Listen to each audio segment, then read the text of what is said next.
আজ সকালটা রান্না দিয়েই স্টার্ট করলাম। তো চলো বন্ধুরা, আপনারা সবাই কেমন আছেন? আমি তো ভালোই আছি।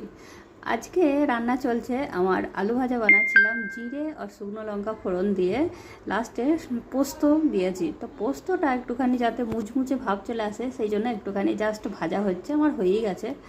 আর সাথে বানিয়েছি লাউ দিয়ে মুগ ডাল, আর তার সঙ্গে কলমি শাক।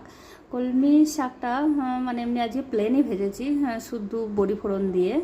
আর আছে ভাত, গরম গরম ভাত তো আছেই, ভাতের সাথে কুমড়ো সিদ্ধ আর আলু সিদ্ধ। ব্যাস, আজ আমার এইটুকুতেই সব।